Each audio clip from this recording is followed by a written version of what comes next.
रक्षाबंधन। रक्षाबंधन भाई बहनों का पवित्र त्योहार है।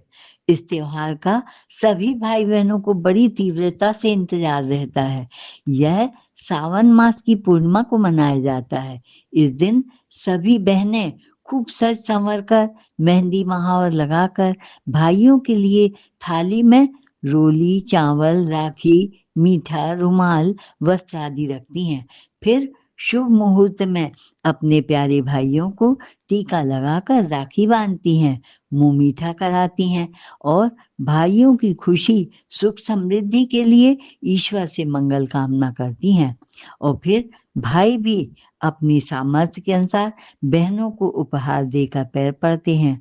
यह भाई बहनों का सबसे बड़ा और खुशी का पर्व है।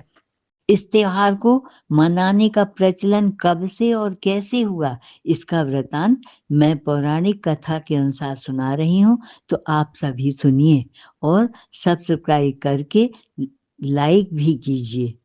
एक समय राजा बलि ने यज्ञ का आयोजन किया। उनकी परीक्षा लेने के लिए भगवान विष्णु वामन अवतार लेकर आए और राजा बलि से 3 पग पृथ्वी मांगी। उन्होंने हाँ कह दिया तो भगवान ने अपना विराट रूप रखकर 2 पग में पृथ्वी और आकाश नाप लिया।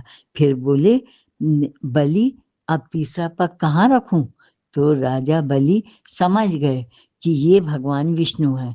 बोले, भगवान अब तो मेरे पास कुछ है ही नहीं, आप तीसरा पग मेरे सिर पर रख लीजिए। भगवान ने ऐसा ही किया।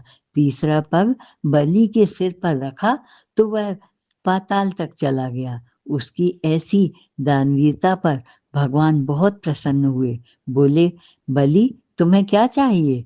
बलि ने कहा, भगवान मेरे पास तो अब कुछ है ही नहीं, पर अब मैं आपको नहीं छोड़ना चाहता। आप मेरे पास ही रहिए।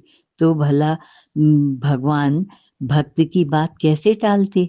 वे बैकुंठ छोड़कर द्वारपाल के रूप में वहीं रहने लगे। तो अब लक्ष्मी माँ को बड़ी चिंता हुई। उन्होंने नारद जी से पूछा कि अब भगवान वे कैसे आएंगे? तो नारद जी ने एक उपाय बताया कि यदि आप राजा बलि को भाई बना लें तो वे आ सकते हैं। फिर लक्ष्मी जी ने एक गरीबनी का वेश रखा और पाताल में राजा बलि के पास जाकर रोने लगी। तो बलि ने उनसे रोने का कारण पूछा। तो लक्ष्मी जी ने कहा, मेरे कोई भाई नहीं है इसलिए रो रही हूँ। तो राजा बलि ने कहा, तुम रो मत, मेरी धर्म बहन बन जाओ। लक्ष्मी जी ने खुश होकर बलि की कलाई में रक्षा सूत्र यानी राखी बांध दी। तो बलि ने कहा, बोलो बहन तुम्हें क्या चाहिए, मैं सब दूंगा। तो माँ लक्ष्मी ने कहा, मुझे मेरे पति दे दीजिए। तो उन्होंने कहा, तुम्हारे पति कहाँ हैं, मैं ढूंढकर तुम्हें दूंगा।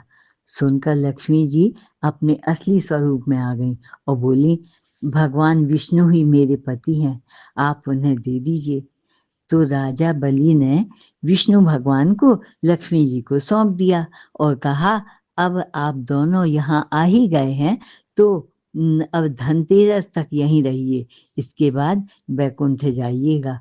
उस दिन सावन की पूर्णिमा थी, तभी से सभी बहनें इस दिन अपने भाइयों को राखी बांधने लगी। अब इस पवित्र रक्षाबंधन पर एक और पौराणिक कहानी भगवान कृष्ण और द्रौपदी की भी है। तो कृष्ण जी के दूर के रिश्ते की एक बुआ श्रुति के काफी समय के बाद में एक पुत्र हुआ।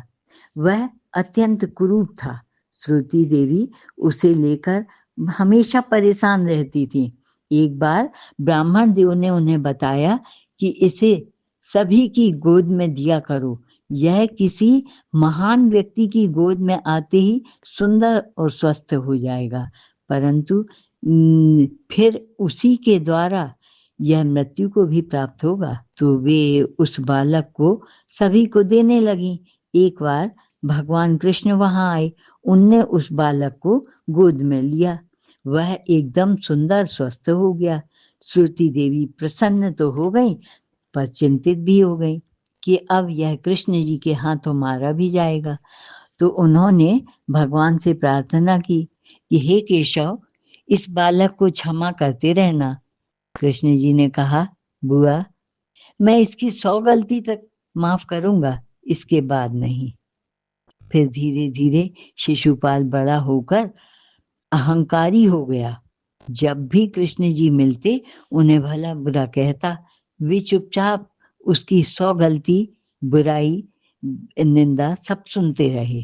एक बार कोई बड़ी सभा के बीच में शिशुपाल ने कृष्ण भगवान को फिर अपशब्दों से अपमानित किया, तो भगवान ने क्रोध में आकर अपना सुदर्शन चक्र उस पर चलाकर उसका गला काट दिया। तब सुदर्शन चक्र निकलते में उनकी उंगली में चोट लगी और खून बहने लगा।